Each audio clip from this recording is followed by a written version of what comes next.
కొద్దిగా మనం ధ్యానం చేద్దాం రండి. యాకోబు పత్రిక 1వ అధ్యాయము 19-20 వచనాలు రెండు మాత్రం చదివి. యాకోబు పత్రిక 1:19. నా ప్రియ సహోదరులారా, మీకు ఈ సంగతి తెలుసు. పాయింట్ నెంబర్ 1, వినటానికి వేగిరపడాలి, మాట్లాడడానికి నిదానించాలి. మాటలు తక్కువ చెప్పాలి, తక్కువ మాటలు చూడాలి. కోపించడానికి నిదానించాలి. 3 మాటలు ఏంటంట? వినడానికి వేగిరపడాలి, మాట్లాడడానికి నిదానించాలి, కోపించడానికి నిదానించాలి. ఎందుకో కూడా చెప్పాడు. నరుని యొక్క కోపము దేవుని యొక్క నీతిని నెరవేర్చదు. ఇంకేమన్నాడు? నీ లోపల కల్మషం, దుష్టత్వము మాని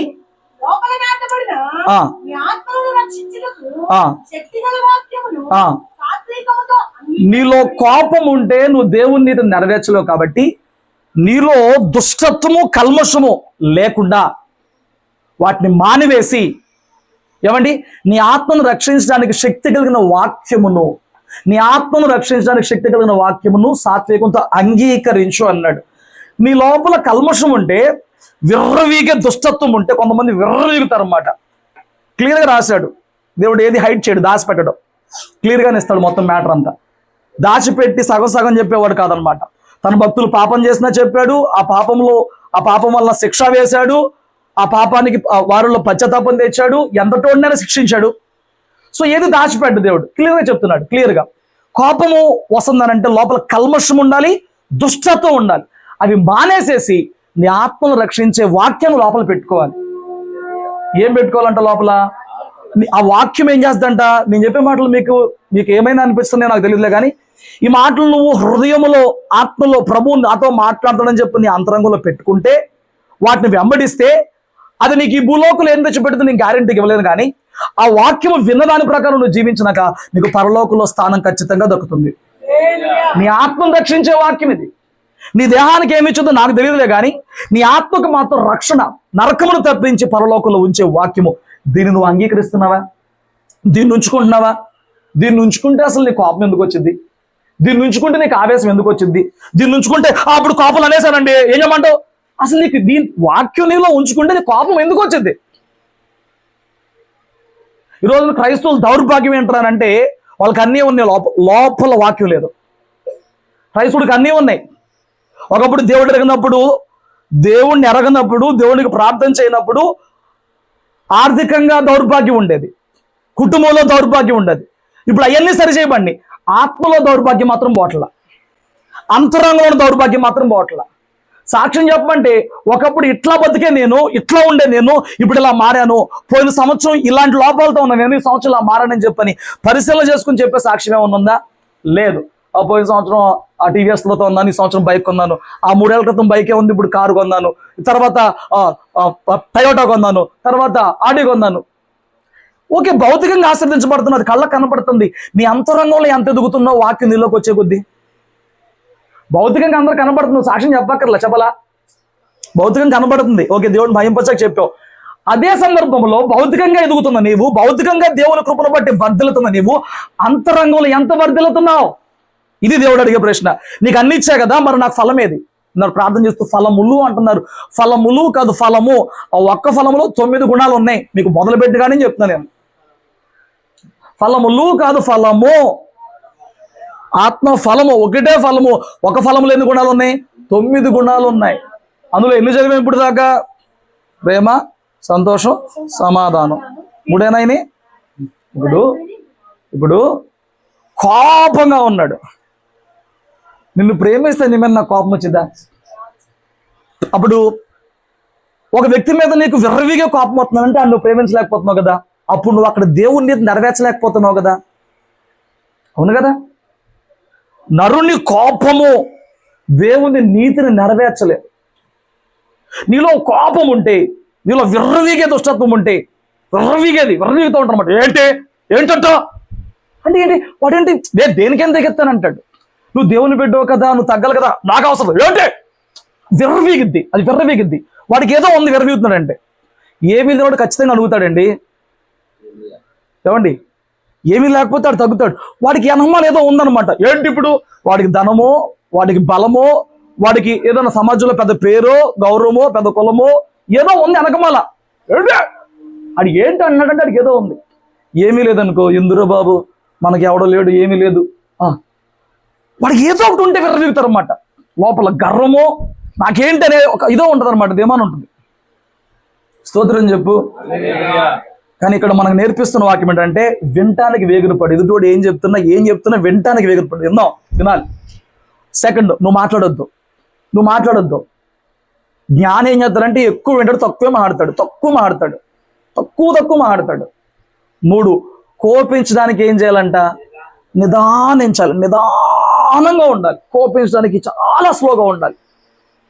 ప్యాసింజర్ ట్రైన్లు పాతకాలంలో వచ్చే చూడు, అంత స్లోగా ఉండాలి. అదిగో మీరు ఆ ఫోన్ సైలెంట్లో పెట్టాలండి. స్తోత్రం చెప్పు. మీరు ఫోన్ సైలెంట్లో పెట్టండి. ఫస్ట్ 1 గంట శుభ్రంగా వాక్యం వినరా. అటు పక్క నుంచి ఏమన్నా మోడీ గారు చెప్తున్నారు మీకు. అదిగో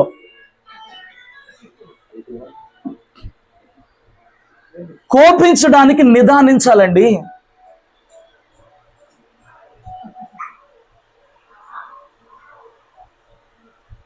కోట అయిపోయినాక వాళ్ళు ఎవరో నాకు ఇచ్చి ఫోన్ చెప్తాల సంగతి చెప్తే, ఆదివారం పూట మాకు ఫోన్ చేయదు బాబు, మా పిల్లల వాక్యంలో ఉంటుంది, శుభ్రంగా వాక్యం ఉండాలి, ఆ టైంకి అసలు చేద్దని చెప్తా. మీరు చెప్పడా నేనే చెప్తా. మరి వాక్యం ప్రాముఖ్యం. కోపించడానికి ఎలా ఉండాలంట?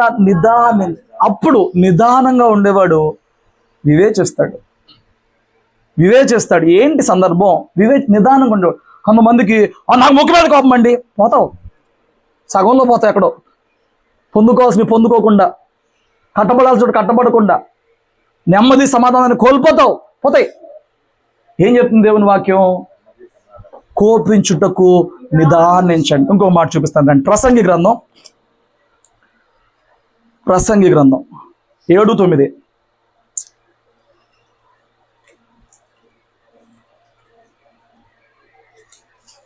వరకలా 7:9. ఆత్రపడి కోపం అంట.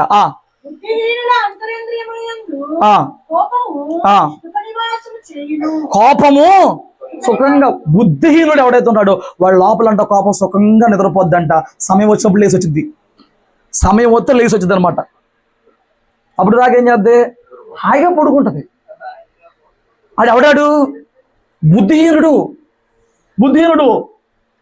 నా కోపం వచ్చింది అనుకుంది, మనిషిని కాదు, రాబోయిన మనిషివేం కాదు. మరి అంతే కదా. ఇంత దేవుని వాక్యం మీద నువ్వు ఆ మాట మాట్లాడుతున్నావంటే, నా కోపం వచ్చిన మనిషిని కాదు, నువ్వు మామూలుగానే కాదు. ఎందుకోసం నా మాట నీకు? నువ్వు మనిషివి కాదా? అంటే కోపం వచ్చినప్పుడు జంతువులాగా మారుతున్నావా? అంటే అది నీలో లోపల నివాసం ఉంటుంది. అదే కదా చెప్తున్నాడు. ఆ జంతువు ఎక్కడుంది? లోపలే ఉంది జంతువు. అది సాధు జంతువా? ఏ జంతువు నువ్వు? కోపం వస్తే ఏ జంతువు నువ్వు? కుక్క. మురిగి మెంటల్ టార్చర్ తెచ్చే కుక్కవా? ఏ జంతువు నువ్వు అంటావు కదా. నువ్వు కోపం మనిషిని కాదు. మరి ఏ జంతువు? కుక్కవా? మురిగి కుక్కవా? ఎద్దువా? పొడిచి పొడుస్తూ ఉంటావా? కాకివా? పుండుని కనుక పొడిచింది అలా ఏ జంతువు నువ్వు? ఆత్రపడి కోప్పడొద్దు. ఎవరు నువ్వు? దేవుని బిడ్డవు కాదు. ఏమి నేర్చుకున్నావు ఎంతకాలం దేవుని సంధిలో? ఆత్రపడి కోప్పడొద్దు. బుద్ధిహీనుడు అంతరంద్రియముల్లో కోపం సుఖ నివాసం చేసింది. చక్కగా నిద్రపోద్దాడు. సందర్భంతో టక్కులు లేసి వచ్చింది. సందర్భం రావడం వల్ల ఏంటో మాట్లాడింది. ఎందుకు ఆగు, కంగారేంటి?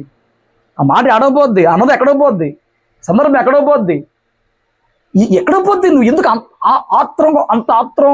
ఇప్పుడు కోపముతో నువ్వు సాధించిన 4 మంచి పనులు, 2 మంచి పనులు చెప్పు. నువ్వు ఇన్ని చెప్తున్నావు పాస్టర్, నీకు తెలీదు, ఆ రోజు నువ్వు కోపపడి ఇది సాధించాను. 2 మంచి మాటలు చెప్పు. బీపీ ఎక్కువైంది. అయ్యా ఎక్కువైంది. పోనీలే, డాక్టర్ కొంచెం మనం ఆడి బతికెత్తానికి ఫీజులు కట్టడానికి కోపం తెచ్చుకుంటున్నావు. ఏం సాధించింది చెప్పండి. ఆ రోజు నాకు కోపం వచ్చింది కాబట్టి ఏదో చేసావు. ఏం చేసావు? ఏం సాధించావు? ఆయాసం వచ్చింది. తర్వాత ఏం సాధించావు? ఇంకేం సాధించావు? మరి ఇప్పుడన్నా బుద్ధి రాదా నీకు దేవుని దగ్గరకు వచ్చిన తర్వాత? ఇంత వాక్యం నీ ముందు దేవుడు పెట్టి ఇంత స్పష్టంగా దేవుడు నీతో మాట్లాడుతాడు. కోప చిత్తంతో సహవాసమే చేద్దానంటే నీలోనే ఒక మృగాన్ని పెట్టుకుని జీవిస్తున్నావంటే ఏంటది? తాగుబోతులతో తిండిబోతులతో సహవాసం చేద్దన్నాడా? కోప చిత్తంతో కూడా సహవాసం చేయొద్దన్నాడు. కోప చిత్తుడు మూర్ఖుడితో సహవాసం చేయొద్దన్నాడు. నాకు ఊరికే వచ్చేద్దండి అలాంటి వాడితో సహవాసం చేయమాక, అలాంటి వాడితో చేయమాక. అలాంటి వాడితోనే సహవాసం చేయొద్దంటే నువ్వెంత జాగ్రత్తగా ఉండాలి ఏమండి? అలాంటి వాడికి ఫ్రెండ్గా ఉన్న పాపానికి ఆడు కోపలు ఆడన్నా కొడతాడు, ఆడన్నా అంటాడు, ఆడన్నా ఇసురుతాడు, కసురుతాడు. వాడు పెట్టిన గొడవను బట్టి నువ్వన్నీ ఇరుక్కుపోతావు అందులో. అలాంటి మూర్ఖులతో, అలాంటి మెంటలతో, అలాంటి కోపిస్తులతో సహవాసం చేసి బైబిల్ ఎప్పుడో చెప్పింది మాట. ఏమండి ఏమంటున్నాడు? నాకు రెండో మాట నచ్చింది. రాత్రిపూట ఒక బుద్ధిహీనుల అంతరింద్రులో కోపము సుఖ నివాసం చేస్తుంది. నీ లోపల ఏముండాలి తెలుసా? దీర్ఘశాంతంగా ఉండాలి. నీ లోపల కోపించడానికి నిదానించి ఎదుటి వ్యక్తి ఒక తప్పే మాట్లాడుతున్నాడు, తీసేసే మాట్లాడుతున్నాడు, తుంచే మాట్లాడుతున్నాడు, ఏదో మాట్లాడుతున్నాడు. దీన్ని ఎలా హ్యాండిల్ చేస్తే వాడికి బుద్ధి వచ్చింది, దీన్ని ఎలా హ్యాండిల్ చేస్తే వాడికి నాకు మధ్యన బంధం పాడైపోకుండా ఉంటుంది. జ్ఞానం కలిగినోడు వివేచిస్తాడు. జ్ఞానం ఉన్నోడు వివేచిస్తాడు. ఇప్పుడు నేను ఎలాగ రియాక్ట్ అయితే, ఇప్పుడు నేను ఎలాగ ప్రత్యుత్తరం ఇస్తే, నేను ఎలాగ బిహేవ్ చేస్తే వాడికి బుద్ధి వచ్చింది, వాడికి బుద్ధి రావాలి, వాడికి నీకు మధ్యన సహవాసం పాడవకుండా కనెక్ట్గా ఉండాలి. దేవుని బిడ్డో కాదు, దేవుడు కలుపుకుని వెళ్ళమంటే తెగదింపులు చేసుకుని వెళ్తానంటావు నువ్వు. దేవుడు కలుపుకుని వెళ్ళమంటున్నాడా? ఆ సమాధిలో ఉన్నవాడి కోసం కూడా రాత్రి అంత ప్రయాణం చేసి మధ్యలో తుఫాన్ ఎదురైనా ఏమెదురైనా అంత ప్రయాసపడి వెళ్ళింది వేస్తే ఎందుకు? ఆ ఒక్క ఆత్మ కోసం కాదు.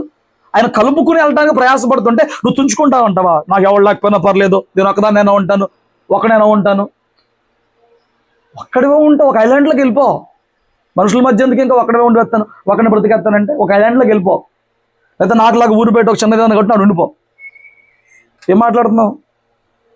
నేను అంటున్నాను, మనం దేవుని బిడ్డలమయ్యాం. దేవుని వాక్యం మన లోపలికి వెళ్ళాలి. మన లోపల ఉన్న దుష్టత్వం బయటికి పోవాలి. ఆ దుష్టత్వంలో భాగం కోపం. ఆ కోపం ఉన్నప్పుడు నువ్వు ఇంకా దీర్ఘశాంతాలా సంపాదించిన వాడిగా అవుతావు. నేను అన్నాను, కోపాలు వస్తాయి. ఆ వచ్చినప్పుడు నువ్వేం ప్రవర్తించాలి? ఏ సందర్భాల్లో కోపం వస్తే మొన్న ఒకటే చెప్పా, ఇవాళ 2-3 చెప్తా. మొన్న ఒకటి ఏం చెప్పాను? ప్రియారిటీ.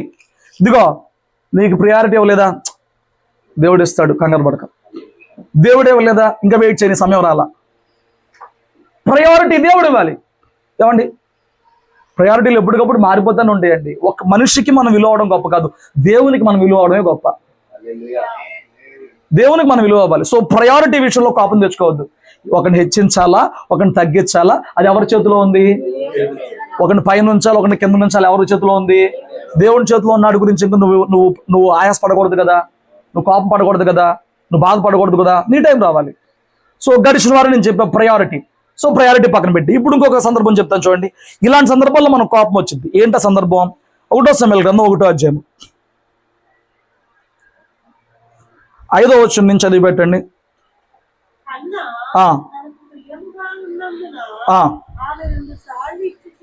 రెండు పాళ్ళు ఇచ్చుచు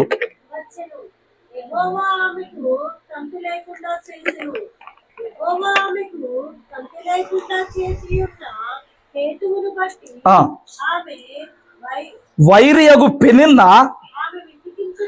ఆమెను విసికించుటకై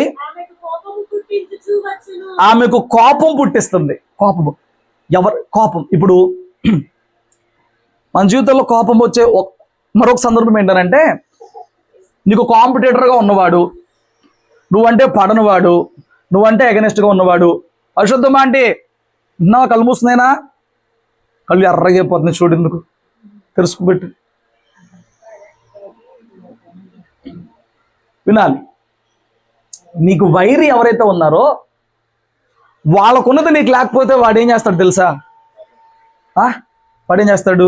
ఏమండి ఇదిగో ఆ నాకు నాకు జయరామ్ గారికి పడదండి. ఇప్పుడు జయరామ్ గారు డబ్బా ఫోన్ వాడుతున్నాడు, నేను ఇప్పుడే కొత్త ఫోన్ కొనుక్కున్నా. మాయా కొత్త ఫోను డబ్బా ఫోన్లో కాదు ఇది, దీని రేంజే వేరు.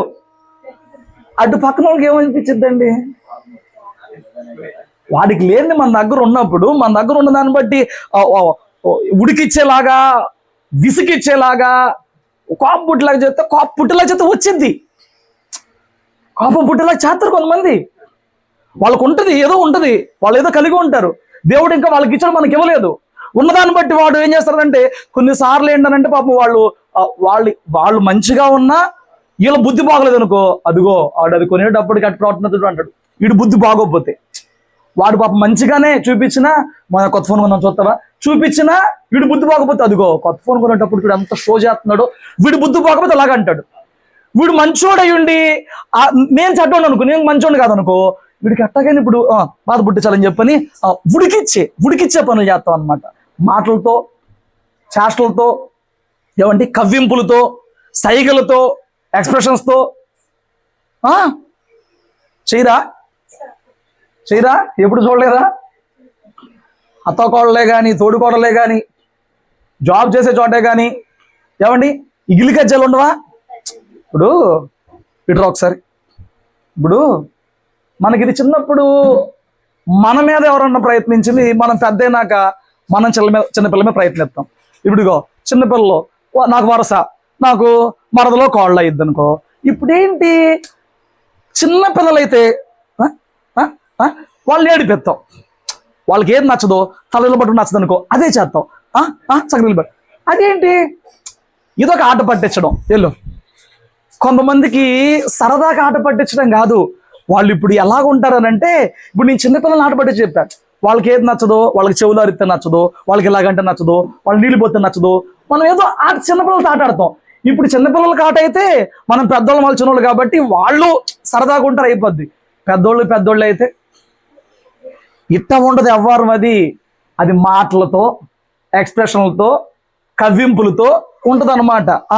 నన్ను చూడు, ఏదో ఉంటే అది చూడు అని వాటితో ఉడికిస్తారన్నమాట. ఇక్కడ ఏమైంది? పెనిన్నాకు పిల్లలు పుట్టారు, హన్నాకు పిల్లలు పుట్టలేదు. మందిరానికి వెళ్ళినప్పుడల్లా భర్త ఇంకా తనకు బాధ కలగకూడదని, తనకు దుఃఖం కలగకూడదని భర్త ఇంకా 2 పాళ్ళు ఇస్తున్నాడు. నీకే నేను ఎక్కువ ప్రయారిటీ ఇస్తున్నానని చెప్తున్నాడు, భర్త ఇస్తున్నాడు. దేవుడు ఏం చేశాడు? గర్భం మూసాడు. ఈవిడేం చేసింది? ఆ కింద వచ్చిన చదవండి.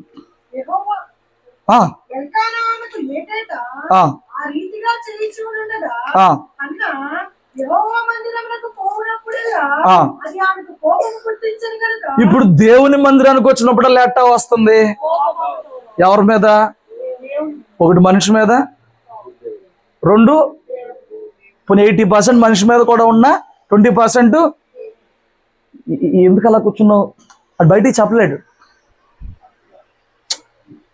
అదే మనసు ఎందుకు బల కోపం. ఏంటో కోపం? అది చూత్తేట దేవుడు చూత్తెట్ట. దేవుడు చూత్తెట్ట అంటే ఏంటి? అది చూత్తెట్ట అంటే ఏంటి? అదేమో నిసుకెత్తుంది పిల్లలు లేరని చెప్పి దాని పిల్లల్ని పెట్టి. దేవుడు చూత్తెట్ట, దేవుడు ఏం చేస్తున్నాడు? నన్ను పట్టించుకోవట్లేదు. ఇప్పుడు ఈ బాధ ఏమవుతుంది? కొంతమంది మందిరానికి వస్తారే, పేరుకి మందిరానికి వస్తారే, ఇప్పుడు అంతరంగం అంతా ఎవరి మీదో ఏదో పెట్టి కూర్చుంటారు. ఎన్ని సంవత్సరాలు అట్లాగుందో అన్ని సంవత్సరాలు అట్టాగే ఉంది. ఎదుగు బదుగు లేకుండా, ఫలము లేకుండా, దీవెన లేకుండా ఆ కోపంతో మందిరానికి వచ్చినన్నాళ్ళు, ఆ కోపంతో వెళ్ళిన రోజులు అలాగే ఉంది. నిన్ను ఎవరన్నా మాటలతో, చేష్టలతో, క్రియలతో, వారు పొందుకున్న వాటితో, వారు సంపాదించిన వాటితో, వారి కుండి నీకు లేని దానితో వాళ్ళు నిన్ను కవ్వించి, ఉడికించి నీ కోపం పుట్టించే ప్రయత్నం చేశారా? అయితే నీ కోపం పుడితే వాడు గెలిచాడు, నువ్వు ఓడిపోయావు. నీ కోపం పుడుతుందంటే వాడు గెలిచాడు, సాతానుడే గెలుస్తున్నాడు, వాడి సంబంధం గెలుస్తున్నాడు, నువ్వు ఓడిపోతున్నావు నీ కోపం వచ్చిందనంటే. ఏమండి ఆడంత ఉడికించిన నువ్వు పట్టించుకోకుండా స్టిల్ ఇచ్చావు అనుకో, ఆడు ఏం చేయగలడు? ఆడంత ఉడికిచ్చాడు, నువ్వు పట్టించుకుని సరే చూద్దాం అని ఒక ఎక్స్ప్రెషన్ ఇచ్చావు అనుకో, నువ్వేం చేయకపోవచ్చు, సర్లే చూద్దాం అని ఒక ఎక్స్ప్రెషన్ ఇచ్చావు అనుకో, ఆడేం చేస్తారండి? ఆడి ప్రయాసం అంతా ఏమైపోయినట్టు. ఇప్పుడు ఆడంత ఉడికిచ్చి నువ్వు సర్లేరా చూద్దాం కానీ గాడ్ బ్లెస్ యూ అని ఆడనే మనం ఇచ్చేసాం. ఆడు ఏం చేస్తారండి? నేను ఇదే చేద్దాం అనుకున్నా. సరే అయినప్పటికీ నీ కోపం పుట్టింది. నీ కోపం పుట్టినప్పుడు ఆ కోపం ఎప్పుడు పోతుంది? ఏ రోజుతో పోతుంది? ఎఫెసీ 4లో అన్నాడు, కోపపడుడి కానీ పాపం చేయొద్దు. మట్టి మనుషులు కోపం వచ్చింది, కోపపడితే కోపడండి, పాపం చేయకండి. మళ్ళీ పాపం అంటే ఏంటండి? కోపం అంటే ఏంటి? పాపం అంటే ఏంటి? సూర్యుడు అస్తమించిన తర్వాత కూడా నీ కోపము నిలిచి ఉంటే అది పాపం అని వాక్యం చెప్తుంది. ఒకసారి పరిశీలన చేయి. ఆ వాక్యాన్ని ఎంతవరకు హృదయంలో పెట్టుకున్నావు? ఉదయం గొడవ ఏందనుకో, సాయంత్రం కల్లా అది పెళ్ళమైనా, తల్లైనా, చెల్లైనా, అక్కైనా, తమ్ముడైనా, ఉదయం గొడవ ఏందనుకో, సాయంత్రం పాటికి, రాత్రిపూట గొడవ ఏందనుకో, తెల్లారి పాటికి వెళ్ళిపోయి నువ్వే కదిపి, పోన్లే అయిపోయిందిగా, పోన్లే వదిలే, ఇక ఆ విషయం నుంచి మాట్లాడు, నువ్వే కదిపి ఆ వ్యక్తిలో కోపం లేకుండా, నీలో కోపం లేకుండా ఎన్నిసార్లు అలాగా జయించగలిగావు పాపంలో పడకుండా? కోపం పాపం కాదు, కోపం నిలిచి ఉండటం పాపం. మట్టి మనుషులు కోపం రాకుండా ఉండదు, కోపం వచ్చిందని చెప్తున్నాడు ఆయన కూడా. కోపపడుడి కానీ పాపం చేయొద్దు. పాపం అంటే సూర్యుడు అస్తమించేదాకా నిలవకూడదు,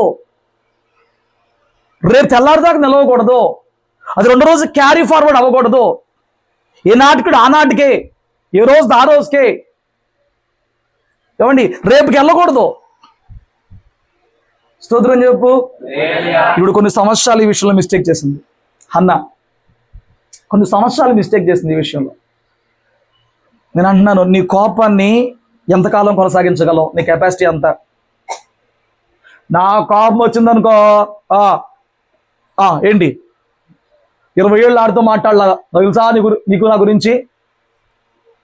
నా కోపం వచ్చింది పలానోడి మీద 15 ఏళ్ళు అయినాడు మొహం చూసి, అది గొప్ప, అది పెద్ద వీరత్వమా, అది పెద్ద దూరత్వమా, సూరత్వమా? ఏసే చెప్పిన సూరత్వం ఏంటి చెప్పనా? నీ శత్రువుని కూడా ప్రేమించు, నీ శత్రువు కోసం ప్రార్థించు. ఇది దమ్ము, ఇది వీరత్వం. నీ వల్ల అయిద్దా? అవ్వదాన్ని అట్ట కుదిరింది, మరి అవదని చెప్పేస్తున్నాడు.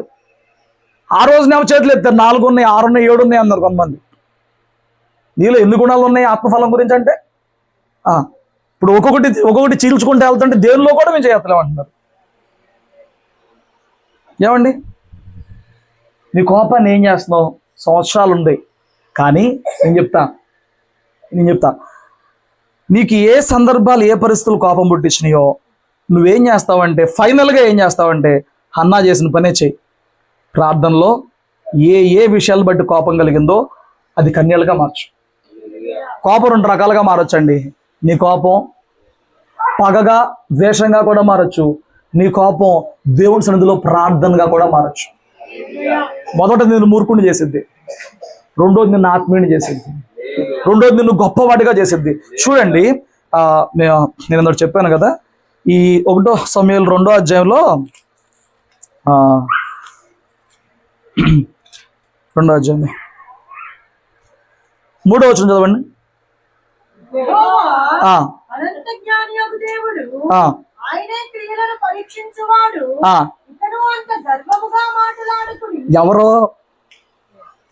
ఎవరు మాట్లాడొద్దు ఇంకా గర్వంగా? పినిన్న ఎట్ట మాట్లాడదంట? నీకు లాగానేంటి, 4 బిడ్డలే నాకు, ఎలా మాట్లాడేదంట? గర్వంగా, గర్వపు మాటలు. చదువు ఎలా మాట్లాడేదంట? పెదన్న గర్వంగా మాట్లాడేదంట. నీ బతుకేంటే, నాకు చూడు 4 పిల్లలు, గర్వంగా మాట్లాడేదంట. ఇప్పుడేమంటుంది? ఇంక నువ్వు గర్వంగా మాట్లాడొద్దు. ఇది ఎప్పుడు చేయగలిగింది? కోపంతో ఏమన్నా సాధించగలిగిందా? కయ్యంతో ఏమైనా సాధించగలిగిందా? వాదనతో ఏమైనా సాధించగలిగిందా? తన కోపం అంతా ప్రార్థనగా మార్చింది, తన కోపం అంతా కన్నీరుగా మార్చింది, తన కోపం అంతా దుఃఖముగా మార్చింది. నాకెందుకు ఈ స్థితి ప్రభువా అని కోపాన్ని దుఃఖంగా మార్చింది, ప్రార్థనగా మార్చింది. నీ కోపము ప్రార్థనగా, దుఃఖముగా, ప్రార్థనలో వేదనగా మారితే నీకు మంచి ప్రతిఫలం వచ్చిందిలే తప్ప, నీ కోపం పగగా, కక్షగా, ద్వేషంగా, అసూయగా మారితే చాలా నష్టపోతావు. జాగ్రత్త, చాలా నష్టపోతావు. స్తోత్రం చెప్పు. ఒకసారి పరిశీలన చేయి. అట్ ప్రజెంట్ నేను ఎవరు ఉడికెత్తున్నారు? నీకు ఎవరిని చూస్తే బాధేస్తుంది, ఎవరి జీవితం దుఃఖంగా అనిపిస్తుంది, ఎవరి జీవితంతో పోల్చుకున్నప్పుడు ఛ అనిపిస్తుంది. నువ్వేం చేస్తావంటే, అన్న ఎలా ప్రార్థన చేస్తుందో అలా ప్రార్థన చేయి. ఇంకా అంతకన్నా పరిష్కారం ఏంటి? ఎవరి వల్ల నీ హృదయానికి గాయం కలుగుతుంది, ఎవరి గర్వ మాటల వల్ల హృదయానికి గాయం కలుగుతుందో, ఎవరి ప్రవర్తన నీకు విసుగొచ్చేస్తుందో, ఆ విసుగు కోపంగా మారిపోతుందో, అయ్యా ఏంటి ఆయన వెళ్తే ఎంతకాలం పడినో, నువ్వు నాకు ఇది చేస్తే వాడు అలా అనలేడు కదా, నువ్వు నాకు ఇలా చేస్తే వాళ్ళు అలాగా నన్ను ఉడికించలేడు కదా, నువ్వు నన్ను ఇలా దీవిస్తే నేను అలా ఉంటాను. నువ్వు అడుగు ప్రార్థనలో, ఇంకెంతకాలం ప్రభువా, నువ్వు ప్రార్థన చేయి, ప్రార్థన చేయి. ప్రార్థన చేసేవాడు కోపాన్ని పాపంగా మారినవాడు. ప్రార్థన చేసేవాడు కోపాన్ని పాపంగా మారినవాడు. ప్రార్థన చెయ్యనివాడు, ప్రార్థన ముసుగు వేసుకున్నవాడు, వేషధారణ ప్రార్థన చేసేవాడు కోపాన్ని పాపంగా మారుస్తాడు. అంటే ఏంటి? అది వాడు పోదిగా, వాటిలో ఉండిపోద్ది, ఎన్నాళ్ళైనా ఉండిపోద్ది. ఏం సాధిస్తావు? ఎప్పుడుదో పెట్టు ఏం సాధిస్తావు? కొన్ని సంవత్సరాల పాటు ఏమీ లేని మూడిపోయిన జీవితం అయిపోయింది అన్నది. ఎందుకంటే కోపంతో ఉండేది, కోపంతో మందిరానికి వచ్చేది, కోపంతోనే వెళ్ళిపోయేది. దేవుని మందిరంలో కోపం ఏంటి? దేవుని మందిరంలో మొహం మార్చుకుని కూర్చుంటావేంటి? దేవుని మందిరంలో సూరంటే కూర్చుంటావేంటి? ఏదన్నా ఉంటే ఆరాధనలో కన్నీరు కాచు, ఏదన్నా ఉంటే నీ ఒంటరి ప్రార్థనలో కన్నీరు కాచు, ఏదన్నా ఉంటే ఆ ప్రార్థన గదిలో దేవునితో పోరాడి జయం పొందుకో. దేవుని సన్నిధిలో ఆరాధన చేస్తున్నప్పుడు, దేవుని సన్నిధిలో దేవుని సంఘంలో కూర్చున్నప్పుడు ఉసూరంటే ఎక్కడో ఎవరి గురించో, ఎవరో అన్న మాటల గురించి ఆలోచిస్తా, ఎవరో అన్న మాటలు, తిట్లు, పరిస్థితులు అవే ఆలోచించుకుంటూ కూర్చుంటే ఇదేం భక్తి? ఇక్కడ నువ్వేం చేయాలి? దేవుని సన్నిధిని బట్టి, సంచారం చేస్తున్న పరిశుద్ధాత్మను బట్టి ఆనందించాలి, సరి చేసుకోవాలి, ఆరాధించాలి. ఇదేమో బట్టి ఇక్కడ ఉసురంటూ కూర్చుంటే ఎలా కుదురుతుందండి? దేవుడిని దర్శిస్తున్నప్పుడు, మాట్లాడుతున్నప్పుడు, నేను తట్టి లేపే ప్రయత్నం చేస్తున్నప్పుడు ఉసూరంటూ కూర్చుంటే అన్ని సంవత్సరాల పాటు ఇలా ఉసురు నేను చెల్లిపోయింది అన్న నిశ్చిత అదేనా? మందిరానికి ఎలా వస్తున్నావు, ఎలా వెళ్తున్నావు? వచ్చినప్పుడు ఎలాగ వస్తున్నావు, వెళ్ళేటప్పుడు ఎలాగ వెళ్తున్నావు? కొన్ని సంవత్సరాలు అన్న అట్టాగి ఏడుచుకుంటూ వచ్చేది, కోపంతో వచ్చేది, బిగదీసుకుంటూ వచ్చేది, కోపంతో ఉండేది, బిగదీసుకుంటూ వెళ్ళిపోయేది. బలిపీఠం దగ్గరకు వచ్చినాక, బలి అర్పణ చేసినాక, బలి తింటున్నాక ఎక్కడ రియాక్షన్ లేదు ఆవిడలో. చాలా మంది అట్లా ఉంటున్నారండి.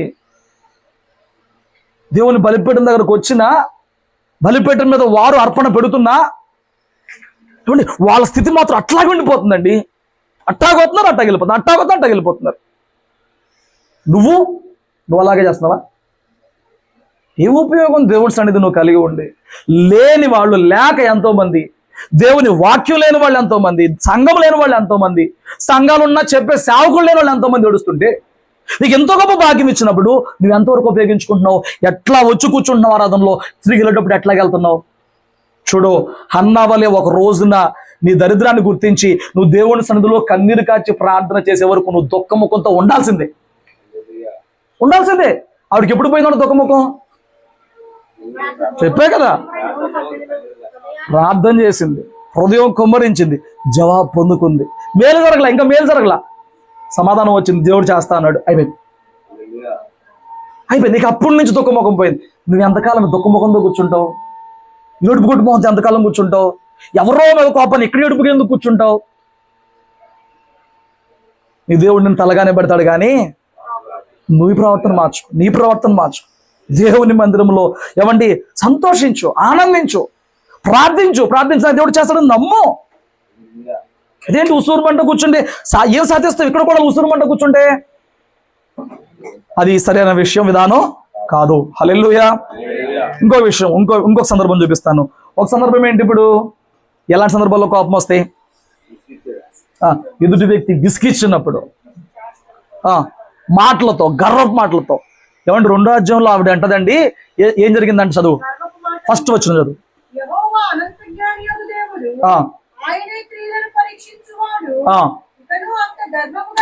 ఫస్ట్ వచ్చినవమ్మా, ఫస్ట్ వచ్చిన కదా.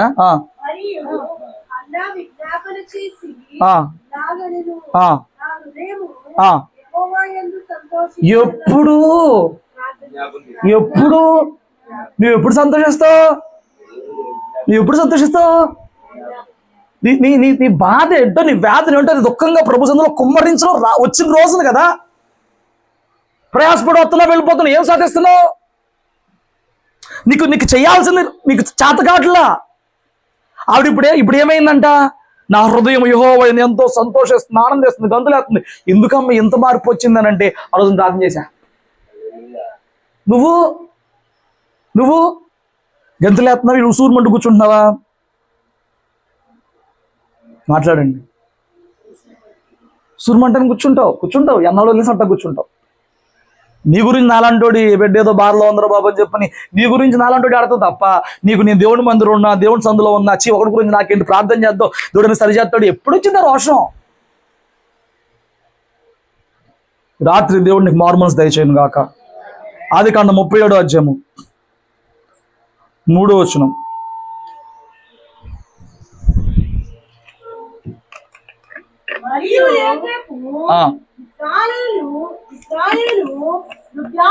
పుట్టిన కుమారుడు కనుక తన కుమారులందరికంటే ఎక్కువగా అతన్ని ప్రేమించి అతని కొరకు విచిత్రమైన వినూతాన్ని పుట్టించెను. అతని సహోదరుడు తన తండ్రి అతని తమ అందరికంటే ఎక్కువగా ప్రేమించుట చూచినప్పుడు వారు అతని మీద పగబట్టి, అమ్మో పాపం కూడా లేదంట, పగబట్టేశారు. పగే వినాలి, శ్రద్ధగా విన్నారు. ఇప్పుడు అక్కడ సందర్భం చూద్దాం. యాకోబుకి 2 లీగల్ భార్యలు, 2 ఉపపత్నులు. మొత్తం ఎంతమంది అయ్యారు? 4 అయ్యారు. ఈ 4లో లేయా మొట్టమొదటి భార్య, రాహేలు 2వ భార్య. వీళ్ళిద్దరికి దాసులు ఉన్నారు, వాళ్ళు ఇతనికి భార్యగానే ఇవ్వబడ్డారు. లేయా, జిల్ఫా, ఇంకొక బిలహా, ఈ ముగ్గురు ప్రెగ్నెంట్ అయి బిడ్డలు కన్నారు, గర్భఫలం పొందుకున్నారు. కానీ రాహేలు చివరి దాకా గర్భఫలం పొందుకోలా. ఈయన ఎవరిని ప్రేమించాడు? రాహేల్ని ప్రేమించాడు. చివరి దినాల్లో రాహేలు మొదట యోసేపుని కన్నాక తను చేసిన ఒక తప్పు చేసింది కదా, బెన్యామీని కనేటప్పుడు చచ్చిపోయింది. ఒకటి తను ప్రేమించిన భార్య కుమారుడు, 2 తల్లిని కోల్పోయినాడు. ఎవరు? యోసేపు. తల్లిని కోల్పోయాడు. యోసేపే కానీ బెన్యామీని తల్లి లేరు. మిగతా వాళ్ళందరికీ తల్లులు ఉన్నారు, వీళ్ళకి మాత్రం తల్లి లేరు. తల్లి లేనోడు కదా, పోనీలేరా వాళ్ళు పుట్టంగానే అమ్మగా చచ్చిపోయింది కదా, ఆ పిన్ని చచ్చిపోయింది కదా, అందుకే నాన్న కొంచెం వాడికి ఎక్కువ ప్రయారిటీ ఇస్తున్నాడేమోలే, ఎక్కువ ప్రేమిస్తున్నాడేమోలే, వాడి చిన్నోడే కదా, వీళ్ళు ఊరి ముందు పుట్టారు. ఒక్కొక్కడు రూబేనే కానీ, షిమ్యోనే కానీ, లేవియే కానీ ఎప్పుడో పుట్టారు. ఏమండి అయిపోయింది. ఇప్పుడు వీళ్ళు కుమారుడి మీద ప్రేమతో ఒక మంచి షర్టు కుట్టించాడు, కుట్టించాడు, కొనేవాడు కదా కుట్టించాడు. ఓకే, కుట్టించాడు. అన్నయ్య నా చక్క చూసావా? ఎక్కడికి వెళ్ళాడు? వాళ్ళ కళ్ళలో పడింది. ఎక్కడదిరా? దాన్ని కుట్టించాడు. చాలా బాగుంది. థ్యాంక్స్ అన్న. చూసావా? పక్కన కూడా చూసావా అన్నయ్య, మనకి ఏ రోజన్నా ఇంత మంచి పాటలు ఎప్పుడు కుట్టించాడా? ఎంత చక్కటి ఎఫోర్లా కుట్టించాడా? ఇంత రంగురంగులు కుట్టించాడా? ఆ చిన్న కొడుకు అంటే ప్రేమ, ఎక్కడ లేం ప్రేమ. చిన్న కొడుకు అంటే 10 మంది ఉన్నాం మనం పైన, చిన్న కొడుకు అంటేనే ప్రేమ. ఒక వ్యక్తి మీద మరొక వ్యక్తి చూపించే ప్రేమకి నీకేం పుడుతుంది? కోపం ఎలా మారుతుంది? పగ ఊగిపోతా ఉంటాయి, నరాలు బిగిసిపోతా ఉంటాయి అన్నమాట. బయటపడరు. ఇది బాధ, బయటపడరు. నేను అంటున్నాను ఒక మాట చూడు, నేను ఎవరిని ప్రేమించాలో నా ప్రయారిటీ, నువ్వు ఎవరిని ప్రేమించాలో నీ నీ నీ ఇష్టం. నీ మనసుకి ఎదుటి వ్యక్తి మీద ఉన్న ఆ బాండింగ్ని బట్టి, వాళ్ళ ఉన్న లోపం బట్టి, వాళ్ళకున్న కొరతను బట్టి నీకు ప్రేమ పుట్టొచ్చు. నీకు ఆ వ్యక్తి మీద ప్రేమ పుట్టొచ్చు, నాకు ఇంకో వ్యక్తి మీద ప్రేమ పుట్టొచ్చు. నేను జయరామ్ గారిని ఇష్టపడుతున్నానని చెప్పని మీరందరూ జయరామ్ గారిని ఇష్టపడాల్సిన రూల్ ఏముందండి? ఉందా? లేదే. ఎవరు సొంత అభిప్రాయం వ్యక్తిగతంగా మొహం చూసినప్పుడు, మాట విన్నప్పుడు, హృదయం మ్యాచ్ అవుతున్నప్పుడు ఒకలా ఉంటుంది. ఏమండి ఇప్పుడు నాకు జయరామ్ గారి ఫ్రెండ్ అని మీరు అందరూ ఆయనతో ఫ్రెండ్ వచ్చారని డిమాండ్ చేస్తారు. లేదే. ఉందా? లేదు. అలాగే ఎదుటి వ్యక్తి కూడా నిన్నే ప్రేమించాలని డిమాండ్ చేయడానికి లేదు. ఉందా? లేదు. నీకు అది బాధ కలిగినా, నువ్వు ఆ వ్యక్తిని ఎక్కువ ప్రేమించి ఆ వ్యక్తిని నువ్వు తక్కువగా ప్రేమించినా, ఇప్పుడు సంఘంలో మీరు అందరూ నన్ను ప్రేమిస్తారు సేవకుడిగా, మీ అందరూ నేను ఒక్కడినే, మరి నాకు 20-30 మంది ఉన్నారు కదా.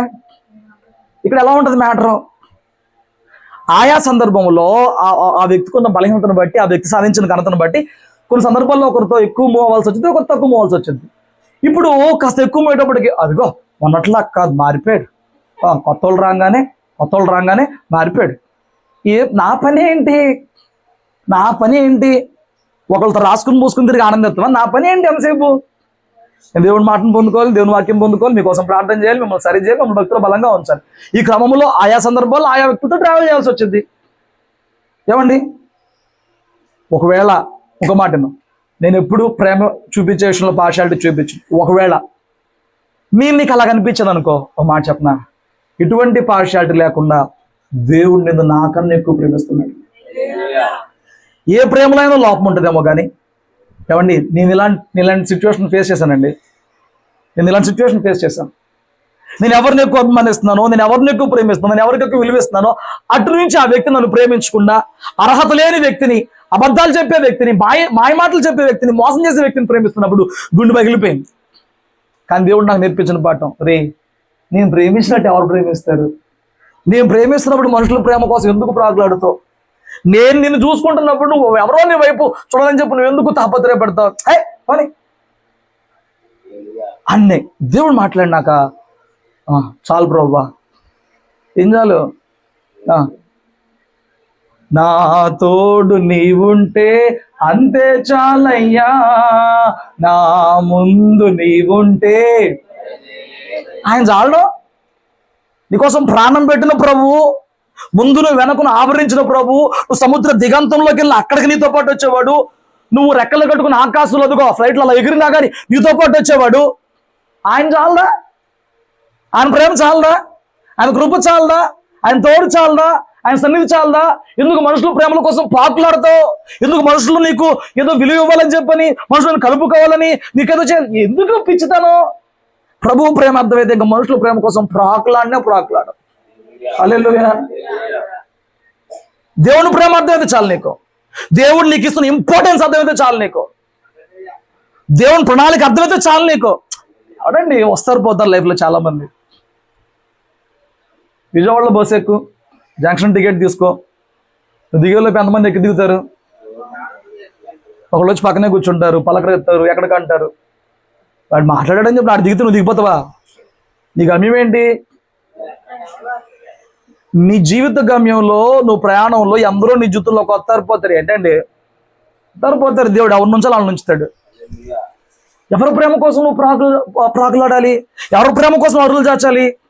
ఇలా నేను కొన్ని సంవత్సరాలు వేస్ట్ చేస్తానండి.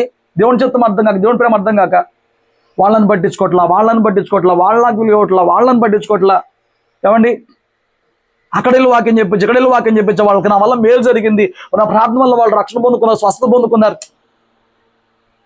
దేవుడు అన్నాడు, నేను ఉంటే చాలా, వచ్చేవాడు వస్తాడు, పోయేవాడు పోతాడు. నాతో ఎవరుంటే చాలు. ఈ మైండ్ నీకు వచ్చినప్పుడు ఎవడి ప్రేమ కోసం నువ్వు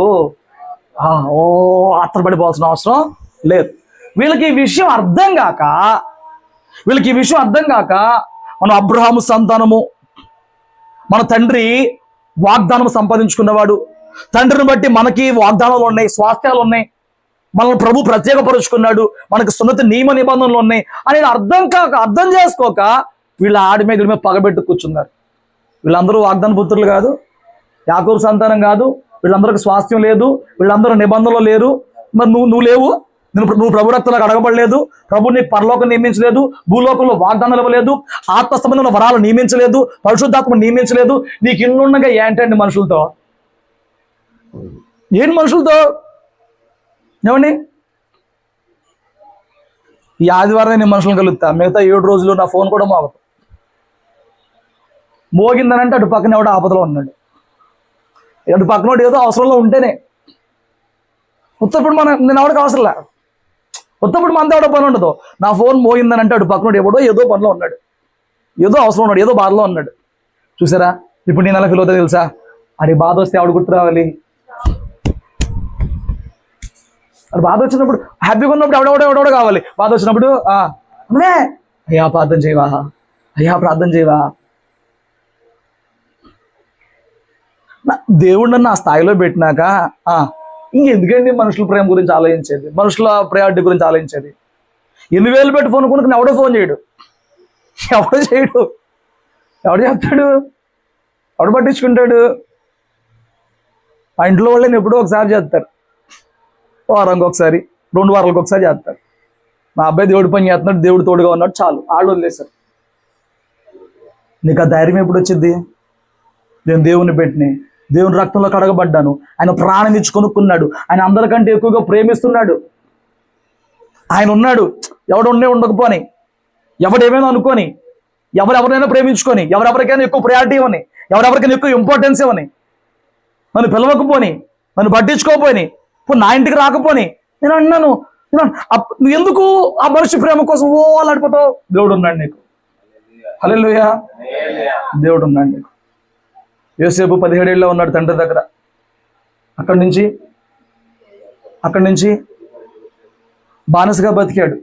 ఏనాడు కృంగిపోలా, ఏనాడు బాధపడలా, ఏనాడు చింతపడలా. ఎందుకంటే అతనికి దేవుడు తోడుగా ఉన్నాడు. ఆ విషయం అతనికి తెలుసు. ఈరోజు నీకు తెలియట్లా, దేవుడు నీకు కూడా తోడుగా ఉన్నాడు. హల్లెలూయా. మంచిది. కాబట్టి ఇప్పుడు ఇంకో కోపం వచ్చే సందర్భం తెలుసా? ఎదుటి వ్యక్తిని ఎక్కువ ప్రేమిస్తున్నప్పుడు. నేనన్నాను వ్యాజ్యమాడి ప్రేమను పొందుకుంటాం, అసలు అది ప్రేమే కాదండి. వ్యాజ్యమాడి పొందుకోకూడదు. నువ్వు అక్కకే చేస్తావు, నువ్వు వాళ్ళకే చేస్తావు అంటే నువ్వు చెబితే తప్ప గుర్తురాట్లా. నువ్వు చెప్పి ఏడ్చి తెచ్చుకునేది ఏమంటే ఉపయోగమా? నువ్వు ఆడనే చూస్తున్నావు, ఆడనే పెడుతున్నావు అంటే వాళ్ళ ప్రేమ వాళ్ళకుంది ఉన్నాయి. మనిషికి పెడితే దానికి నువ్వు అలా అనుకుంటున్నావు. మనుషులు నీకు పెట్టకపోతే దేవుడే నీకు పెడతాడు. మనుషులు వాడి చేతితో పెడితే దేవుడు ఆయన చేతితో పెడతాడు. నువ్వు ఆడనే చూస్తున్నావు, వాడికే పెడుతున్నావు, వాళ్ళకే చూస్తున్నావు, చూడనే నీకు దేవుడు ఉన్నాడు. ఏంటి ఇప్పుడు నీకు నష్టం? నీకు ఎప్పుడు అనిపించింది ఇట్లాగా? నీకు అనిపించింది ఎప్పుడు ఇట్లాగా? నాకు దేవుడే ఉన్నాడు, నాకు అట్టాగా అనిపించింది. ఏంటి ఇప్పుడు దేవుడే ఉన్నాడు. హల్లెలూయా. మా రోజున మా పెద్దనాన్న అబ్బాయి, పెద్దనయ్య, మా ఇంటి పెద్దోడు, వాడు ల్యాబ్లో చేస్తాడు. ల్యాబ్లో చేస్తుంటే రోడ్ మీద కనిపించాడు ఉయ్యూరు సెంటర్లో. అన్నయ్య బాగున్నట్టు బాగా ప్రేమ చూపిస్తాడు. వాళ్ళు విగ్రహార్థం చేస్తారు కానీ బాగా మాటల్లో మాట ఎక్కడ చేస్తున్నారు అంటే అక్కడక్కడ చేస్తామని అని అంటే, అప్పుడు జగన్కి కొత్త పాస్టర్స్కి ఎంత 5,000 ఇస్తున్నారు. పెట్టుకున్నావా వస్తానయ్యా అంటున్నాడు. నాకు రావన్నా. ఎందుకు రావు అన్నాడు. పాస్టర్ సర్టిఫికేట్ కావాలి, చర్చ్ రిజిస్ట్రేషన్ సర్టిఫికేట్ కావాలి, దాని బుళ్ళంత తతంగం ఉందన్నా, ఇది మనకు రావన్నా. అసలు నాకు అవసరం లేదన్నా.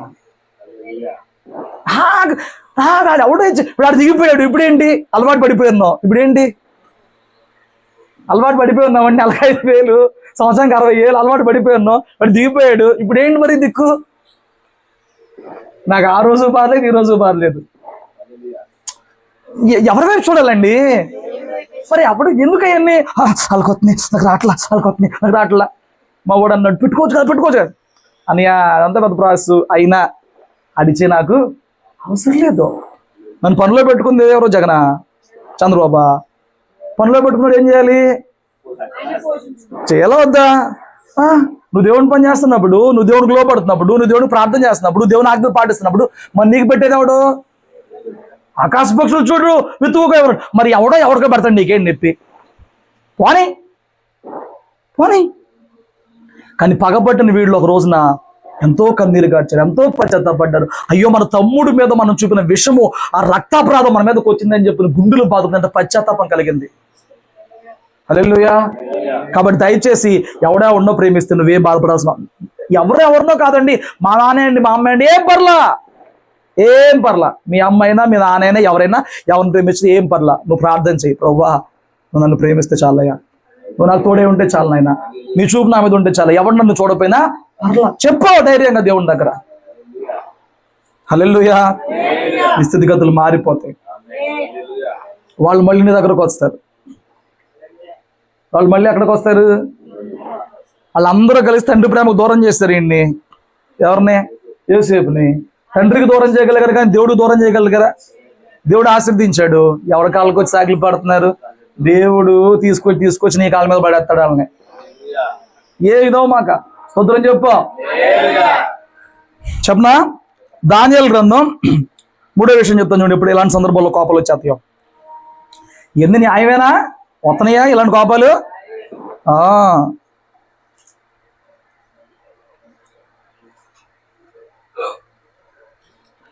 2వ అధ్యాయం 5వ వచనం నుంచి కింద చదివి పెట్టండి. రాజు ఆ, నేను దాన్ని మరచిపోతుంది కానీ ఆ, కలను దాని భావమును ఆ, మీరు తెలియజేయడం ద్వారా ఆ, మీరు ఆ, తృప్తినీయాలుగా చేయబడును. ఆ, మీ ఇల్లు ఆ, పెంట కుప్పగా చేయబడును. ఆ, కలను దాని భావమును తెలియజేసిన యెడల ఆ, దానములను ఆ, బహుమానములను ఆ, మహాఘనతయు ఆ. నా సుఖములో నుండును.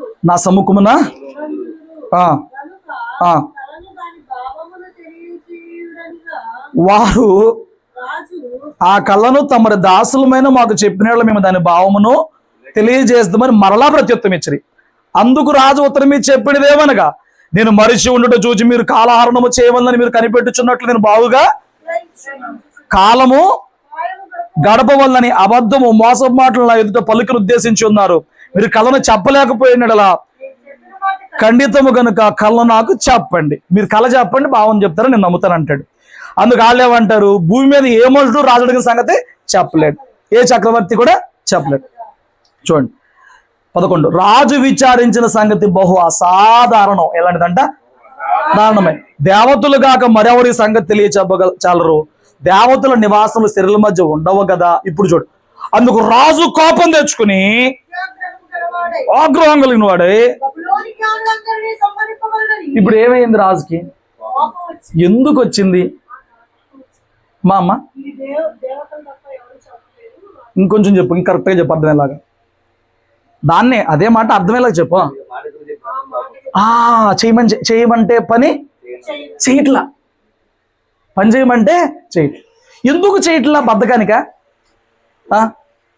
అది వారికి తెలియదు. రాజు అది వారికి వాళ్ళ సామర్థ్యంలో లేదు. అసాధారణమైనది. పరిశుద్ధమా అంటే ఏంటంట? వాళ్ళకి అసాధారణమైనది. భర్త అనుకున్నాడు, ఈ రోజున మా ఆవిడతో మంచిగా మటన్ వండించుకుని శుభ్రంగా తినేద్దాం, రేపు ఎట్టాగా సెలవే, లేటుగా లేదు అదేదో అనుకున్నాడు, రేపు పొద్దున్న ఇలా చేద్దాం. ఇంటికి వెళ్ళంగానే భార్య అంది, నాకు ఆరోగ్యం బాగాలేదండి, 3 రోజులు నేను రెస్ట్ తీసుకుంటాను. ఇప్పుడు నీకేమైద్ది? నువ్వు అడిగావు ఏదో చేయమంటున్నావు, అటు పక్కన వ్యక్తి ఏమంటున్నారు, నేను చేయలేను, నాకు సామర్థ్యం లేదు అంటున్నారు. ఏమండి, ఎదుటి వ్యక్తికి సామర్థ్యం లేనప్పుడు ఏం చేయాలి? అయ్యో జాలి పడాలి. అయ్యో చేయలేకపోతున్నావా, అయ్యో నీకు ఓపిక లేదా, అయ్యో నీకు బలం లేదా, జాలి పడాలి. నీ చెప్పించేలా నువ్వు చెప్పిందే చేయలా అంటే నేను చేయలేవరా బోర్రా అంటే నీకు విషయం అర్థమైందా? వాళ్ళు అంటున్నారు, బాబు కళ చెప్పకుండా దాని భావం ఎవడో చెప్పలేడు. ఈ నెప్పుకది నీకు తెలుసుగా స్టోరీ, ధాన్యాల సంగతులు ఇవన్నీ. కళ వచ్చింది మర్చిపోయాడంట, అందరిని పిలిచాడు, కళ భావం చెప్పండి అన్నాడు. మీరు కళ చెప్పండి అంటున్నారు, కళని మర్చిపోయా, కళ మీరే చెప్పాలి. అయ్యా ఇది ఎప్పుడు ఎక్కడ జరగందయ్యా, కళ మీరు చెప్తే భావం మేము చెప్తాం, మాకు ఆ సామర్థ్యం ఉంది, కానీ కళ కూడా అటు చెప్తాం, నీ కళ మేము అటు చెప్తాం. చెప్తారు చెప్పరా బాబు, నువ్వు అడిగింది అసాధారణం. ఎప్పుడు ఏ రాజు దగ్గర ఏ మంత్రి ఏ జ్ఞాని ఎప్పుడు చెప్పలేదయ్యా. దేవతలు చెప్తారు. వాళ్ళని ఎక్కడ పట్టురాం ఇప్పుడు మేము? వెళ్ళి దేవతల్ని మా వల్ల కాదురా బాబు అని అంటే, నేను చెప్పిన మాట మీరు వింటులా అని అంటే అడుగుతుంది. నేను అంటున్నాను, కొంతమందికి ఎలా ఉంటానంటే వాళ్ళు చెప్పింది చేసేయాలండి. చెప్పింది చేశారు. ఇప్పుడు నాకు ఫోన్ చేసి అయ్యా నాకు ఆరోగ్యం బాగాలేదు, ప్రార్థన చేస్తావా? చేస్తాను. ఇంటికి వచ్చేస్తావా? రాలేను అంటే నా పరిస్థితి అర్థం చేసుకోవద్దా? మొన్న 4 అయితే ఇంటికి వెళ్ళి మరి ప్రార్థన చేసి వచ్చాడు, మా ఇంటి రమ్మనుకుంది, రాను ఫోన్లో చేస్తా అన్నాడు. అదే మరి ఇదేం గొడవా? రాలేను అంటే అటు పక్కన ఏమోలే, ఏ బిజీలో ఉన్నారు, ఏ హడావుల్లో ఉన్నారు, ఎక్కడికి వెళ్ళి ఉంటారు, ఎక్కడికి వెళ్ళాల్సి ఉంది ఏమోలే. అసలు సర్దిపెట్టిన మనసు నీకు ఉండాలిగా, ఉండాలా వద్దా? సర్దిపెట్టిన మనసు నీకు ఉండాలిగా. ఇప్పుడు ఏమంటారు, ఆళ్ళు ఇంటికి వెళ్ళాడు, మా ఇంటికి కొత్తగా ఏమైంది ఓరి నాయన, ఎవరిని బాగొట్టుకుంటే ఇష్టపడతామండి? నువ్వు చూడు, పరిగెత్తా భీమవరం పరిగెత్తా, ఏమండి సత్తుపల్లి వెళ్ళేవాళ్ళం బైక్ మీదే, మళ్ళీ వాన వరద ఎండ డోంట్ కేర్, మొదలు వెళ్ళిపోవడం. ఇక బండి స్టార్ట్ అయింది, ఆగేది ఉండదు. ఇక ఆగుతాం, ఫోన్ బైబుల్ కవర్లో పెట్టుకుంటాం. ముందు ఆ పరుసులో కవర్లు ఉండే అనమాట, ఇప్పుడు పరుసు కూడా క్యారీ చేయట్లేదు. ఆ కవర్లో తగిలిచ్చేస్తాం, స్టార్ట్ వెళ్ళిపోవడమే. ఒక దెబ్బ పడేది, సుర్రా పడేది. ఎవరిని బాగొట్టుకుంటాం చెప్పు నిజంగా? వీళ్ళు ఎవరిని బాగొట్టుకోవాలి? నేను ఎవరిని బాగొట్టుకుంటా? మీరు ఆగిపోతే నేనేం చేయలేను. ఏంటి రీజన్ కనుక్కుంటా, అడుగుతా, రమ్మంట, రానంటే చేసేది, ఏం చేయగలను? కానీ ఎవరిని పోగొట్టుకుంటే ఎవరు ఇష్టపడతారండి? నువ్వు అర్థం చేసుకోవాలి కదా. దేవుడు పోగేసుకోమన్నాడు, పారేసుకోమన్నాడా? ఎవరిని పారేసుకుంటాం? ఎంత కడుపు కట్టుకుంటున్నాం? నా వయసుకి నా శక్తికి మించి ఉపవాసాలు ఉంటాను నేను. ఏమండి, ఏదైనా పని చేయమని చాలా మంది అంటారు, ఈ వయసులో అట్ట అంటావేంటి, రాత్రిపూట తిన్నానమ్మంటే ఈ వయసులో అట్ట అంటావేంటి, వయసు మించిన పనులు చేస్తే ఎట్లా ఉంటాం? అట్ట అంటావేంటంటే నీకేం తెలుసు నా ఓపిక ఏంటో? నేను ప్రార్థన చేస్తాను, నువ్వు చేయట. నేను వాక్యం చెప్తాను, నువ్వు చెప్పేట. మరి అవ్వదు కదా. ఇది ఈ స్థాయికి రావడానికి శారీరకంగా ఎంతో కోల్పోయాం. ఈ వయసు కట్టగంట విన్నానంటే సంపాదించాలి కదా ఆత్మల్ని దేవుని కోసం. ఎవరిని బాగొట్టుకుంటాం? నువ్వు అర్థం చేసుకోవాలి ఎదుటి వ్యక్తిని, నువ్వు అర్థం చేసుకోవాలి నీ తండ్రిని, నువ్వు అర్థం చేసుకోవాలి నీ భర్తని. అది కొనిపెట్టమంటే కొనిపెట్టమన్నాడు, వాళ్ళ అమ్మడికి తట్టకుంటాడా, వాళ్ళ అక్కడికి అలాగంటాడా? అరే, ఆ భర్త ఇంకేదో ప్లాన్లో ఉన్నాడేమో కదా, ఆ భర్తకి ఇంకేదో ఐడియా ఉందేమో కదా, ఆ భర్త ఇంకేదన్నా వచ్చిన ఏదైనా కడదాం అనుకుంటున్నాడేమో, ఎల్ఐసి కడదాం అనుకుంటున్నాడేమో, ఏదైనా ఇంట్లో పెద్దది కొందాం అనుకున్నాడేమో. వాడు చెరొడితే కొనలేదు, నెద్దమ్మంటే తేలేదు. అరే, వాడి ఆలోచన ఎట్లా ఉందోనే కదా, వాడి సామర్థ్యం ఎట్లా ఉందో కదా, ఆ డబ్బులు ఎట్లా అడ్జస్ట్ చేయాలో కదా. ఊరికి కోపం వస్తే ఎట్లాగా? ఏమండి, మొగుడు సినిమాకి తీసుకెళ్ళమని అడిగిందంట, తీసుకెళ్ళన్నాడంట, బ్యారేజీకి దూకేసింది, పోలీసు వాడు వెళ్తే కాపాడాడు. తెలుసా స్టోరీ? ఆ సినిమాకి తీసుకెళ్ళలేదంట. అడిగితే అయిపోవాలండి, కొంతమందికి అడగనే అయిపోవాలి. బిర్యానీదా, ఇవాళ డబ్బులు ఇవ్వాలి, మరి తెచ్చుకుందామంటే అయ్యిందే ఆ సినిమా. ఏదో కాలువ దూకిందా తెలుసా మీ స్టోరీ, అది చెప్తున్నా. అడిగితే ఏమవ్వాలి ఇప్పుడు? నెబుకద్నెజర్ గట్టి అయిపో, నేను అడిగితే కాదంటావు, నేను అడిగితే కాదన్నాడు, నేను అడిగితే. నువ్వేంట్రా అటు సామర్థ్యం లేనప్పుడు ఎవడు అడిగితే ఏంట్రా నాయన? మొగుడైతే ఏంటి, పెళ్ళమైతే ఏంటి? ఇప్పుడు నెల నెల స్త్రీలు 3 రోజులు కొంచెం బయట ఉంటారండి, వాళ్ళు చాలా వీక్గా ఉంటారు. నువ్వు ఏదో ప్లాన్ పెట్టినతో అప్పుడే చేయమంటావు, చేయలేనయ్యా అంటారు. చేయలేనయ్యా అన్నప్పుడు అర్థం చేసుకోవాలి. సరే, ఇప్పుడు నీకు టాబ్లెట్ తేవాలా, ఇప్పుడు నీకేమన్నప్పుడు వంట చేయబోతే బయట తేవాలి, అర్థం చేసుకోవాలి. మరి ముందర చెప్తానా, నేను చెప్పేటప్పుడు అంటావంటే ఇలాంటివన్నీ అంటావంటే, నా పని ఉన్నప్పుడు ఇలాంటివన్నీ చెప్తావంటే, అటు పక్కన అయితే సామర్థ్యం లేదన్నప్పుడు అర్థం చేసుకుంటే అయిపోయాయి. వీడికి ఏమొచ్చిందంట, కోపం, అత్యాగ్రహం. నువ్వు అడుగుతూలో చిన్న విషయమే, అటు పక్కన చేయాల్సిన వాడికి ఒక సామర్థ్యం కావాలి, అటు పక్కన చేయాల్సిన వాడికి ఒక సంకల్పం కావాలి. నువ్వు అడిగింది ఇవ్వలేదని, నువ్వు అడిగితే సాయం చేయలేదని, నువ్వు అడిగితే ఏదో చేయలేదని చెప్పని దానికి ఎందుకు దేవుణ్ణి అడగొచ్చుగా? దేవుణ్ణి అడగొచ్చుగా. మనుషులు ఎందుకు అడుగుతావు? అడిగి కాదనిపించుకున్నావు, మళ్ళీ కోపం తెచ్చుకుంటున్నావు, ఇంకా ఆడితో మాట్లాడుంటావు, అలిగిపోతావు, మంచం ఎక్కేస్తావు, మంచం దిగవు, అక్కడ ఓదార్పేత జరగాలి. ఇప్పుడు మళ్ళీ ఏమండి, పోనీవే ఈసారి పోనీవే, ఓదార్పేత జరగాలి కొంతమందికి. బయటికేమో ఆ అమ్మగారు అంత అమ్మగారు ఎవరు లేరు అన్నమాట. లోపల మొగునడితే చెప్తాడు, దీంతో నేను ఎంత పడుతుంది నీకేం తెలుసు. ఇదని చెప్తే అయిపోవాలి, అవ్వకపోతే కోపం వచ్చి అలిగిపోద్ది. ఇక అలిగిపోయిందంటే ఆ రాత్రితో నేను జాగరణ చేయాలి బతినాళ్ళు లేక. కొంతమంది పరిస్థితులు అలా ఉంటాయి, అందరూ కావు. కొంతమంది పెళ్ళం ఏమైనా పర్లేదు, ఆడి దారాడు చూసుకుంటాడు, నీకు ఆవిడే అడ్జస్ట్ అయిపోయి ఎప్పుడు అప్పటికి కోపం వచ్చి నీకు మొగడే పట్టించాడు, వదిలేస్తాడు. ఇది నేను వదిలేస్తాను పని ఏదైనా వదిలేస్తాడు.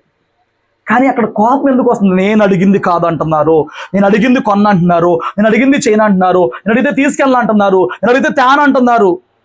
అడిగింది నువ్వైనా ఎవరైనా అటు పక్కన వ్యక్తికి ఒక సామర్థ్యం ఉండాలి, సమయం ఉండాలి, సందర్భం ఉండాలి, సంకల్పం ఉండాలి. నేను ప్రైమ్ మినిస్టర్వా అడగగానే ఇప్పుడు అడిగిన దిక్కులేదు. ఇక్కడ ఆడెవడు ప్రపంచానికి చక్రవర్తి, ఇప్పుడు నెబుకద్నెజరు. ఆడడిగితేనే దిక్కులేదు. ఎవరైనా కళాకల్పం అని చెప్పడం అంటే ఆడ నుంచి చెప్తామయ్యా మా వల్ల ఆడేది. అటు పక్కన వ్యక్తి సామర్థ్యం లేనప్పుడు ఎందుకంటే వాళ్ళ మీద బడి కావడం మనం. అటు పక్కన వ్యక్తికి సామర్థ్యం లేదు, వదిలేయి. వాడికి సామర్థ్యం లేదు, ఎందుకు వదిలేయి? ఎందుకు వాళ్ళని స్టోర్ పెట్టుకుంటాం, ఎందుకు వాళ్ళ మీద కోపం పెట్టుకుంటాం, ఎందుకు? వదిలేయి. ఏమండి, వాళ్ళ అబ్బాయికి చూడు 500 వచ్చినాయి అంట, మన అబ్బాయికి చూడు 450. వాడి సామర్థ్యం అదే కదా. పోనీ ఇప్పుడు ఏంటి గొడవ? వాడిని నువ్వే కన్నావా? కాదుగా. వాడు వాళ్ళిద్దరిని బట్టి కడుపులో వచ్చాడు, వీడు మీ ఇద్దరిని బట్టి నీ కడుపులో వచ్చాడు. వీడి సామర్థ్యం ఇంతే, వదిలేయకుండా ఇదేం గొడవ? కంపేర్ చేస్తారు, కోపాలు చెప్పిస్తారు పిల్లలకి. ఆడిని చూడు, ఆడిని చూడు, ఆడిని చూడు. ఏమండి, చిన్నప్పుడు పేర్లు చెప్పకూడదు, మా ఇంటి పక్కన ఉండేవాడు. ఆడు చూడు అంట్లు అవుతున్నాడు అనేది మా అమ్మ. ఆడు చూడు వాకిలు ఉడుతున్నాడు నేను మా అమ్మ, ఆడు చూడు ఆ పని చేస్తున్నాడు నేను మా అమ్మ. ఏం గొడవ అనిపించేది నాకు. ఒక 2 years బ్యాక్ ఏమో మా ఇంటికి వెళ్ళినప్పుడు చెప్పింది, ఆడు అమ్మాయిని లేపుకెళ్ళిపోయాడు. మన పరిస్థితి ఏంటి చెప్పనా, దేని జోలికి వెళ్ళాం. ఇప్పుడు కంపేర్ చేయి, ఇక్కడ కంపేర్ చేయి. నా మెంటలు వచ్చేది అసలు కంపేర్ చేస్తే. అర్థం కంపేర్ చేస్తాను వాడు. నేను మొన్న వెళ్తే ఇంకో దాన్ని వేసుకెళ్ళిపోయాడు.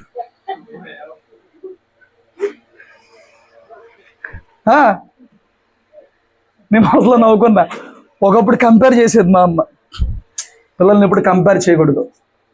దేవుడు ఎవ్వరికి ఏ భవిష్యత్తుని ఇవ్వాలో, ఏ సామర్థ్యాన్ని ఇవ్వాలో, ఎక్కడ స్థిరపరచాలో అక్కడ స్థిరపరుస్తాడు. నీకుందని పక్కన వాళ్ళకి లేదని వాళ్ళ పిల్లల్ని విమర్శించకూడదు, వాళ్ళకుందని నీ పిల్లలు లేదని వాడిని ఒత్తిడి చేయకూడదు. అవసరం లేదు, దేవుడు ఇస్తాడు. కాబట్టి నువ్వు డిమాండ్ చేయకూడదు. అలాగా వాళ్ళని చూడు, దాన్ని చూడు. ఏమండి, నీ భార్యకి వంట రాకపోతే వంట నేర్చుకోవడానికి ఆవిడ ఎలాగ ప్రోత్సహించాలి. వడ్లిందండి, అదే మా అమ్మ అయితే, అదే మా అత్త అయితే, అదే మా అక్క అయితేను. ఇప్పుడు ఒకళ్ళు చేయి తిరిగితే మంచి టేస్ట్ వచ్చేద్దండి వంట చేస్తే.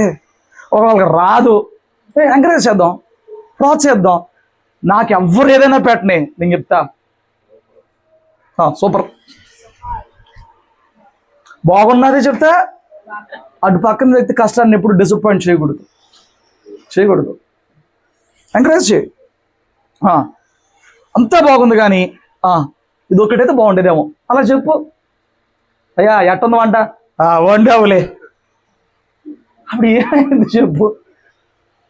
వండావులే, పెట్టావులే అంటే చెప్పు, మంచిగా చెప్పు. అంతా బాగుంది, కొంచెం కారం అనుకుంటా తక్కువైంది, అదేంటి చెప్పు, అర్థమేలాగా అది వివరంగా మంచిగా చెప్పు. స్తోత్రం చెప్పు. ఎదుటి వ్యక్తి సామర్థ్యం లేనప్పుడు నువ్వు వాళ్ళ మీద కోపం తెచ్చుకుని ఏం చేయలేవు, కోపాలు పెట్టుకుని ఏమీ చేయలేవు.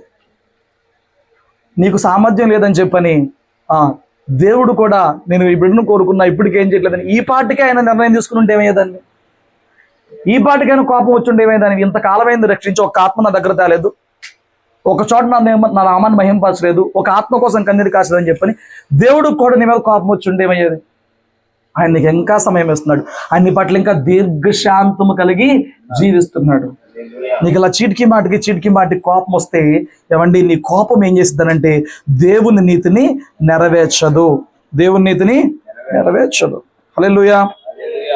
ఇంకొక మాట చెప్తాను, మిగతా విషయాలు నేను సాధ్యమైతే వచ్చే వారం కంటిన్యూ చేస్తాను. ఏ సందర్భాల్లో కోపం చూసుకున్నాం ఇప్పుడు దాకా మనం ఒకసారి రివైండ్ చేయండి మీరే. మనుషులు విసిగిస్తారండి. ఇదిగో ఈ రాత్రి వాక్యం మళ్ళీ రాత్రికి మీరు గొడవలు పెట్టి కూర్చున్నారంటే దెయ్యం పెట్టలేకపోతారు, జాగ్రత్త. ఏంటి ఇప్పుడు దాకా వాక్యం నా గొంతు పోయేలాగా చెప్పి ఏమంటే వారం అంతా కష్టపడితే శనివారం అంతా ఉపవాసం ఉంటా, శనివారం రాత్రి అక్కడ వాక్యం చెప్పి ఆరాధన చేసి విజ్ఞాపన చేస్తా, ఆదివారం పగలు మళ్ళీ ఆరాధన చేసి మళ్ళీ వాక్యం చెప్పొస్తా 1 గంటన్నర, మళ్ళీ ఇక్కడికి వచ్చి ఆరాధన చేసి మళ్ళీ వాక్యం చెప్పాలి. గొంతు పోతుంది తెలుసా. ఇంత ప్రయాసపడింది ఎందుకు? మళ్ళీ మీరు వాక్యం విని అవి వెంటనే మళ్ళీ మీ ఇష్టానుసారం బ్రతకడానిక? మీ లోపల నీ ఆత్మను రక్షించడానికి ఏమండి శక్తి కలిగిన వాక్యమును సాత్వికంతో స్వీకరించు. మీలో ఉన్న కల్మషాన్ని, దుష్టత్వముని, విర్రవీగుతున్న దుష్టత్వాన్ని బయటికి పారద్రోలు వాక్యం చెప్తుంది. జాగ్రత్త. చూడండి, ఒక్క సందర్భం చెప్తాను, ఎందుకంటే ఇది మొదలెడితే పెద్ద టాపిక్ అయిపోద్ది. సంఖ్యాకాండం 20వ అధ్యాయము.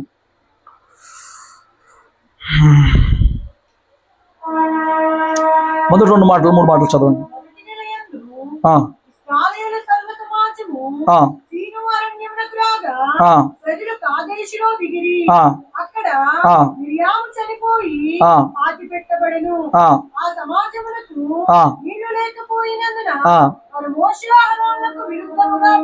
ఒకటి అక్కడ జరిగింది ఏంటంటే మోషే వాళ్ళకి చచ్చిపోయింది. 2 అంతకుముందు బండ్లో నీళ్ళు వచ్చాయి, ఎందుకో బండ్లో నీళ్ళు ఆగిపోయినాయి. వీళ్ళందరూ వచ్చి అంటారు, దేవుని సన్నిధిలో కోపం వచ్చి మా సహోదరులు చచ్చినప్పుడు మేము కూడా చచ్చిపోతే బాగుండేది. ఏం చేయదు కదంటే మేము కూడా చచ్చిపోతే బాగుండేది, పద్దాకి ఇదే మాట, మేము కూడా చచ్చిపోతే బాగుండేది అనేవాళ్ళు. ఈ మోషే కోపం వచ్చి దేవుని సన్నిధికి వెళ్ళి మోషే ఆహారం సాగిలు పడితే దేవుని మహిమ ప్రత్యక్షమైనప్పుడు దేవుడు వారితో మాట్లాడతాడు. 9వ వచనం కాదు 8వ వచనం. నీవు ఆ, ఈ కర్రను తీసుకొని ఆ, నీవును నీ సహోదరుడైన అహరోనును ఆ, ఈ సమాజమును పోగు చేసి ఆ, వారి కన్నుల ఎదుట ఆ బండతో మాట్లాడుము, ఆ.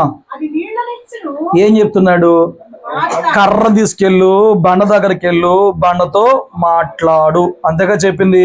9వ వచనం. యెహోవా అతనికి ఆజ్ఞాపించినట్లు ఆ, మోషే ఆయన సన్నిధి నుండి ఆ, ఆ కర్రను తీసుకొని పోయెను. ఆ, తరువాత మోషే అహరోనులు ఆ, ఆ బండ ఎదుట సమాజమును పోగు చేసినప్పుడు ఆ. అతడు వారితో ద్రోహులారా వినుడి, ఏంటంట? ద్రోహులారా వినుడి, ఆ, మేము ఈ బండలో నుండి మీ కొరకు నీళ్లు రప్పింపవలెనా ఆ, అనెను. ఆ, అప్పుడు మోషే తన చెయ్యి ఎత్తి ఆ. 2 మార్లు తన కర్రతో ఆ బండను కొట్టగా ఏం చేశాడు? 2 మార్లు ఏం చేశాడు? దేవుడు ఏం చెప్పాడు? ఎందుకు కొట్టాడు? వారు విసిగించారు కాబట్టి. కోపం. వాళ్ళ దెబ్బకి విసిగిపోయి కోపం వచ్చింది. ఇప్పుడు ఈ కోపం వల్ల అక్కడ దేవుడు నీతిని చేయగలిగాడా? దేవుని ఆజ్ఞ నెరవేర్చడమే నీతి. కానీ ఇక్కడ మాట్లాడిన ఆయన అంటే వెళ్ళి ఏం చేశాడు కోపంలో? అదే నేను చెప్తున్నా, నరుని కోపము దేవుని నీతిని నెరవేర్చు. నష్టం ఏంటి? చూడు చూడు చదవండి. అప్పుడు మోషే ఆ. తన చెయ్యి ఎత్తి 2 మార్లు తన కర్రతో ఆ బండను కొట్టగా ఆ.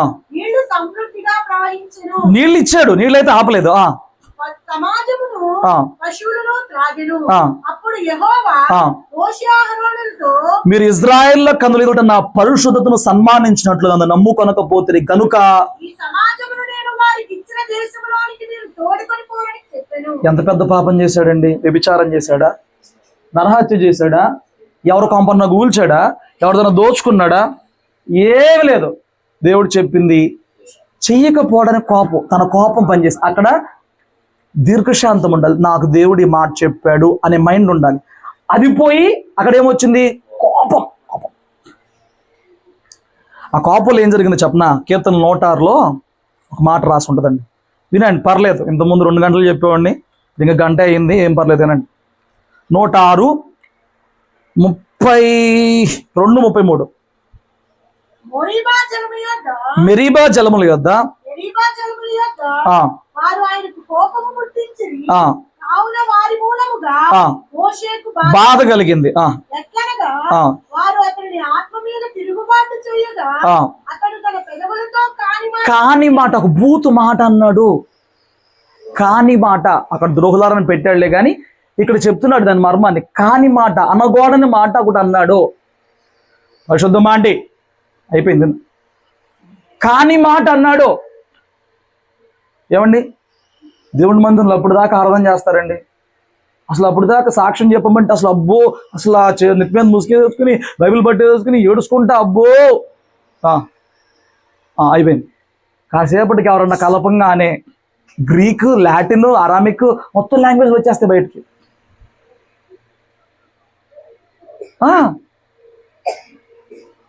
అవి అర్థం కావు, ఎక్కడ పుట్టేస్తాయి.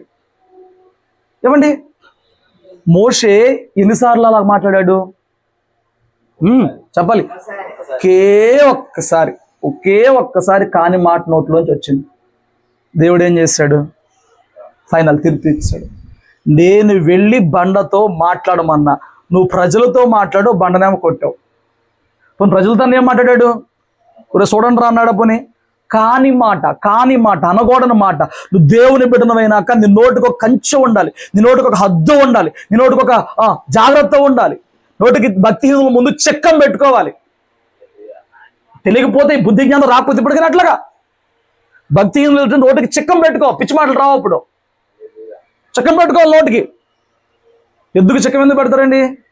దూడకు చెక్కం ఎందుకు పెడతారండి? చెక్కం తెలుసా? చిన్నదైతే పాలు దాక్కుండా ఉంటుంది దూడ, చెక్కం పెట్టేస్తారు. పెద్ద అయితే అక్కడ మేత మేయకుండా ఉంటే చెక్కం పెట్టేస్తారు. చెక్కం తెలుసుగా? చెక్కం అంటే మూతి పెడతారు. నువ్వు పెట్టుకోవాలి.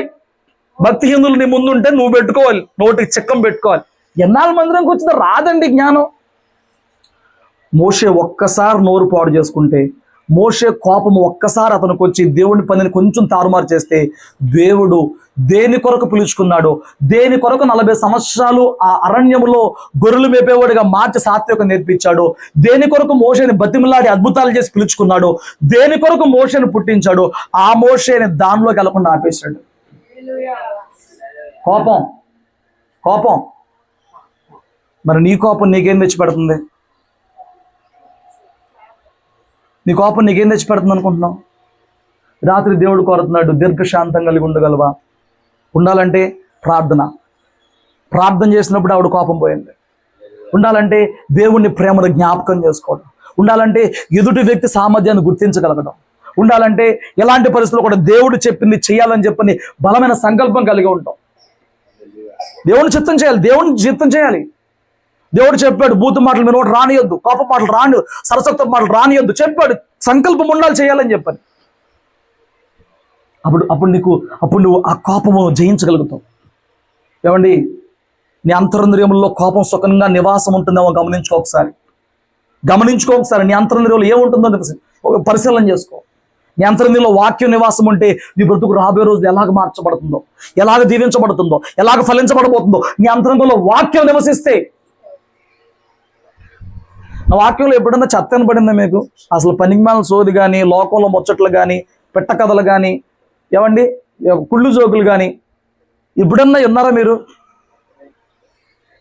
ఉన్న విలువైన సమయాన్ని విలువైన మాట్లాడదాకా ఉపయోగిస్తాను నేను.